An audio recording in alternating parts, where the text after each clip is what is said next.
Praise the Lord. Good morning. ప్రభువైన యేసుక్రీస్తు శుభనామంలో మీ అందరికీ వందనములు. ఈరోజు దేవుడి మాటల కొరకు చిన్న ప్రార్థనతో మన హృదయాల్ని సిద్ధపరచుకుందామా? పరిశుద్ధుడైన మా తండ్రి, నీ ఘనమైన శ్రేష్టమైన నామాన్ని బట్టి మీకు వందనాలు చెల్లిస్తూ ఉన్నాను ప్రభువా. ఉదయకాల సమయంలో ప్రభువా మరొక దినాన్ని మా అందరి జీవితాల్లో ఇచ్చినందుకు వందనాలు తండ్రి. అయ్యా, మీరు మాట్లాడే దేవుడు నాయన, ప్రతి హృదయాన్ని చూస్తున్నారు.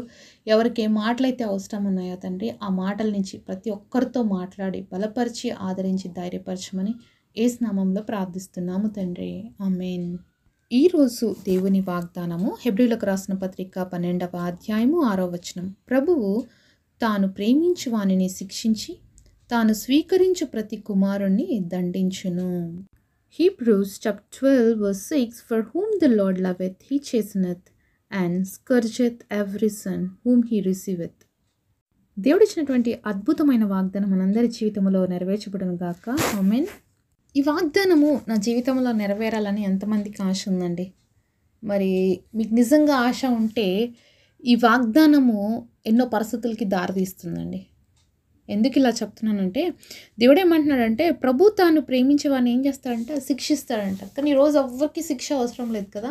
దేవుడు ఎప్పుడు ప్రేమించాలని కోరుకుంటాం. దేవుడు శిక్షిస్తే మాత్రం ఎవ్వరం తట్టుకోము. వద్దే వద్దు ప్రభా శిక్ష అంటాము. మరి నువ్వు శిక్షించబడకపోతే, మరి నువ్వు దండించబడకపోతే, నువ్వు సరిచేయబడకపోతే దేవుడి కుమారుడుగా కుమార్తెగా ఎలా స్వీకరించబడతావో ఒక్కసారి ఆలోచించు. దేవుడు ప్రేమించే ప్రతి వ్యక్తి జీవితంలో కూడా ఖచ్చితంగా వాళ్ళు శిక్షను అనుభవిస్తారు. అలాగే వాళ్ళు మరి కష్టాలను ఎదుర్కోవాల్సి వస్తుంది. వాళ్ళు ఇబ్బందులు పడతారు. అలాగే అనేక సార్లు తృణీకరించబడే స్థితిలో ఉంటారు. అనేక సార్లు అనేకమైన ఇబ్బందులు పోరాటాల మధ్యలో ఖచ్చితంగా సాగుతారండి.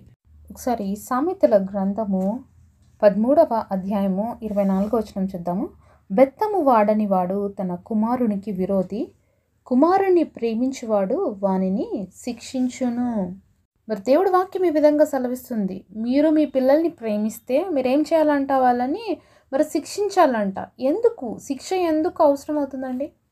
మనం ఊరుకునే మన పిల్లల్ని శిక్షిస్తామా? మాటికి కొట్టేస్తామా? మాటికి వాళ్ళని తిట్టేస్తామా? లేదు కదా. ఎప్పుడు తిడతామండి? ఎప్పుడు కొడతాం వాళ్ళని? ఎప్పుడు వాళ్ళకి శిక్షకు అర్హులమని మనకి ఎప్పుడు అనిపిస్తుంది? వాళ్ళు ఏదైనా తప్పు చేసినప్పుడు.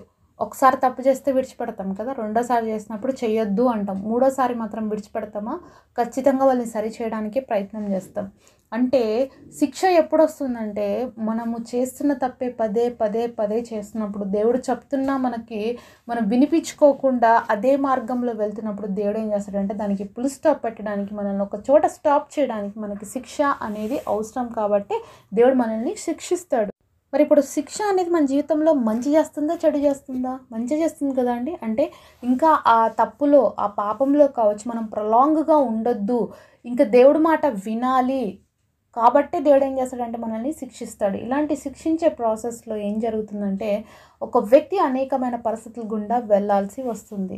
అలా వెళ్ళినప్పుడే చాలామంది దేవుడికి దగ్గర అవుతారు, చాలామంది దేవుడికి దూరం అయిపోతారు. ఈరోజు మనం దేవుడి చేత శిక్షించబడాలి అనుకుంటే ఖచ్చితంగా మన జీవితంలో ఏముంటాయి? అనేకమైన పరిస్థితులు ఉంటాయి కదా. అయితే ఇలాంటి పరిస్థితుల్లో మనము బాధపడుతూ కూర్చోకూడదనమాట. ఎందుకంటే దేవుడు ఒక పరిస్థితి అనుమతించాడు అంటే తన బిడ్డల జీవితంలో మాత్రం అది మంచి కోసమే తప్ప చెడు కోసం కాదు. అందుకే ఇర్మియా గ్రంథంలో దేవుడు అంటాడు, మీ పట్ల నేను కలిగి ఉన్న ప్రణాళికలు అవి మేలైనవే కానీ అవి హానికరమైనవి కావు అంటాడు. అలాగే ఒకసారి సామెతల గ్రంథం 23వ అధ్యాయము 13వ వచనం చూద్దాము. నీ బాలులను శిక్షించుట మానుకొనకుము, బెత్తముతో వాణ్ణి కొట్టినడలా వాడు చావకుండును, బెత్తముతో వాణ్ణి కొట్టినడలా పాతాళమునకు పోకుండా వాని ఆత్మ నువ్వు తప్పించదవు.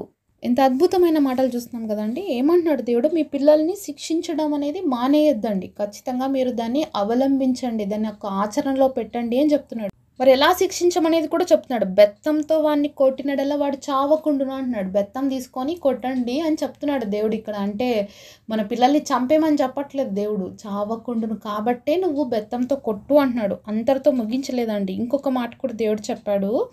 బెత్తముతో వాడిని కొట్టినెడల పాతాళముకు పోకుండా వాడిని ఆత్మను నువ్వు తప్పిస్తావు. ఎందుకు ఈ ప్రయాస, ఎందుకు ఈ శిక్ష, ఎందుకు దేవుడు కొట్టమంటున్నాడు నీ బిడ్డని? ఫిజికల్గా దెబ్బ పడినప్పుడు అది ఆత్మకు కూడా పనిచేస్తుంది అని చెప్తున్నాడు. అంటే మన శరీరంతో మనం తప్పులు చేస్తున్నామండి, కానీ మన ఆత్మ ఎక్కడికి పోతుంది?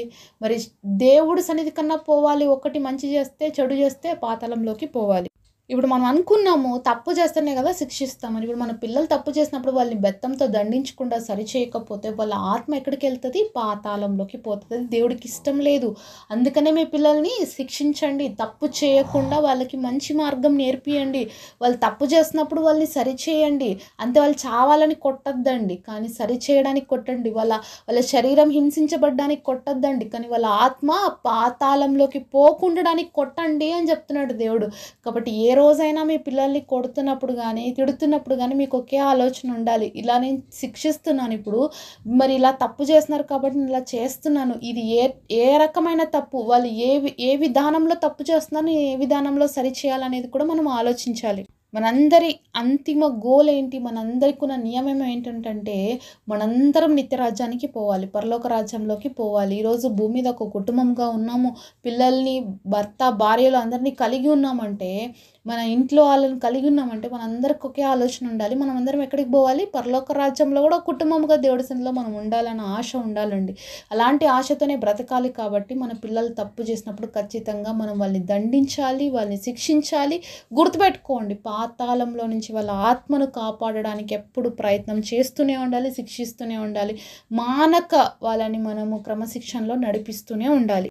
కాబట్టి ఒక పేరెంట్స్గా దేవుడు తల్లిదండ్రులకి చెప్తున్న మాటలైతే, మీ బిడ్డల్ని కొట్టండి, పాతాళంలోకి పోకుండా చేయండి అన్నాడు. మరి దేవుడు ఎలా విడిచిపెడతాడండి? మరి మనల్ని ఒక ఆత్మీయ స్థితిలో ఉన్నప్పుడు మనందరికీ పరలోక రాజ్యంలో కొన్ని స్టేజెస్ ఉంటాయి, కొన్ని అంతస్తులు, అర్హతలు ఉంటాయి. మనం కూడా దేవుడికి చాలా దగ్గరగా ఉండాలి, నా పిల్లలు పరలోక రాజ్యంలో నాకు సమీపంగా ఉండాలని కోరుకుంటాడు. కాబట్టే మనల్ని భూమి మీద ఎంత మనం ఆత్మీయంగా ఉంటున్నా, మన శరీరంలో ఉన్నాం కాబట్టి తప్పిపోతూ ఉంటాం. కాబట్టి దేవుడు మనల్ని ఎప్పుడు సరిచేయాలని ఆశపడతాడు. కాబట్టి మన జీవితాలు ఎక్కడైనా మనం తప్పిపోయినప్పుడు మనం శిక్షించబడతాం అనమాట. అది సరి చేసుకోవడానికి, దేవుడికి దగ్గర అవడానికి తప్ప దేవుడికి దూరం అవ్వడానికి అస్సలు కాదు అని గ్రహించుకోవాలి. మనందరికీ బాగా తెలిసిన వాక్యం, రోమా 8వ అధ్యాయము 28వ వచనంలో, దేవుని ప్రేమించే వారికి మేలు కలుగుటకే సమస్తము సమకూడి జరుగుతాయి కదా. కాబట్టి రోజు నీ జీవితంలో ఏదైనా మరి జరగరానిది జరిగిందేమో, లేకపోతే నువ్వు పడరాని పరిస్థితుల గుండా వెళ్తున్నావేమో, అసలు నీ జీవితంలో ఇలా జరిగి ఉండకూడదు కానీ నీ జీవితంలోనే ఇలా జరుగుతుందేమో, నువ్వు చాలా మంచి వ్యక్తివి కానీ నీ మంచితనానికి కానీ దానికి అంతా కూడా క్వైట్ ఆపోజిట్గా, రివర్స్గా అన్నీ నీ జీవితంలో జరుగుతున్నా నువ్వు బాధపడొద్దు. ఎందుకు తెలుసా? నువ్వు దేవుని ప్రేమిస్తున్నావు. దేవుని ప్రేమించే వాళ్ళకి మరి ఆయన సంకల్పం చెప్పిన పిలువబడిన మనకి మేలు కలగడానికే సమస్తము జరుగుతుంది. ఈరోజు కీడుగా అనిపించవచ్చు కానీ ఖచ్చితంగా అది మేలుగా మారుతుందండి. మరి కీడు వెనకలే ఆశీర్వాదాన్ని దాచిపెట్టినటువంటి దేవుడు గొప్ప దేవుడు. కీడు అని ఎందుకంటే మన జీవితంలో కొన్నిసార్లు సరిచేయడానికి, మనం అధికంగా ఆశీర్వదించబడడానికి, అలాగే మనం దేవుడికి సమీపంగా వెళ్ళడానికి కొన్ని పరిస్థితులు మన జీవితంలో వస్తాయి, కొన్ని శిక్షలు అనుమతించబడతాయి, కొన్ని పరిస్థితుల చేత మనం దండించబడతాము, సరిచేయబడతాం. అయితే వాటిని చూస్తే బాధపడుకుంటూ కూర్చోక, ఇది నా జీవితంలో వచ్చింది అంటే దేవుడు అనుమతించకుండా నాకు రాదు కాబట్టి నేను దీని ద్వారా ఏం నేర్చుకోవాలి, ఏం సరి చేసుకోవాలి, ఎలా ఉండాలి అనేది మనం నేర్చుకోవాలండి. అలా నేర్చుకుంటూ పోతే మనం ఎక్కడికి వెళ్తాం తెలుసా? నిత్య రాజ్యంలోకి వెళ్తాం అన్నమాట. కాబట్టి దేవుడు మనల్ని ప్రేమిస్తున్నాడు కాబట్టి ఖచ్చితంగా మనల్ని శిక్ష అనేది మనకు వస్తుంది. అంతేకాకుండా దేవుడు కుమార్తెలం కాబట్టి మనల్ని ఆయన తన సొంత వారిగా స్వీకరించడానికి అనేకసార్లు మనల్ని దేవుడు దండిస్తూనే ఉంటాడు. కాబట్టి పెడచెవిన పెట్టకుండా దేవుడి మాటలు మనం విందాము, ఆయన చెప్పినట్లు నడుచుకుందాము. ఎలాంటి పరిస్థితుల్లో అయినా కూడా నాకు దేవుడు ఉన్నాడు, నాకు సహాయం చేస్తాడు అని మనం నమ్మకంగా నిలబడినప్పుడు ఏ పరిస్థితి కూడా మనల్ని తాకలేదు, అన్నీ మనల్ని చూసి పారిపోతాయి. ఎందుకంటే ఈ పరిస్థితిలో మనతో పాటు ఎవరున్నారు తెలుసా? దేవుడు ఉన్నాడు. కాబట్టి ఈ విషయం మర్చిపోవద్దండి. ఏ పరిస్థితిలో ఉన్నా దేవుడు మనల్ని దాటిస్తాడు, ఆయన కోసం నిలబెట్టుకుంటాడు. మనం ఎవరో తెలుసు కదండి. మనం ఎవరు? ఇప్పుడు దేవుడి కుమార్తెలము. కాబట్టి శిక్షించబడుతున్నాం అంటే దేవుడు వదిలివేయడానికి కాదు, కానీ అద్భుతమైన ఆశీర్వాదంలోకి నడిపించడానికి అనే విషయాన్ని గుర్తుపెట్టుకున్నట్లయితే ఆ గొప్ప ఆశీర్వాదాలు మనం స్వతంత్రించుకుంటాం. అట్టి కృప దేవుడు మనందరికీ దయచేయును గాక. మహాగణుడు మహోన్నతుడైన తండ్రి, మీకు స్తుతులు స్తోత్రాలు నాయన. ఇంతవరకు మాతో మాట్లాడిన ప్రతి మాట కొరకు వందనాలయ్యా. మేము నీ కుమారులం తండ్రి, నీ కుమార్తెలం గనుక మీరు మమ్మల్ని శిక్షించి మమ్మల్ని స్వీకరించే దేవుడు కనుక మేము ఆ శిక్షకు లోబడ్డానికి, మీ చేత స్వీకరించబడ్డానికి, మా జీవితాలు మీ దృష్టిలో అంగీకార యోగ్యముగా ఉండడానికి మా అందరికీ కృపనివ్వమని యేసు నామములో ప్రార్థిస్తున్నాము తండ్రి. ఆమేన్.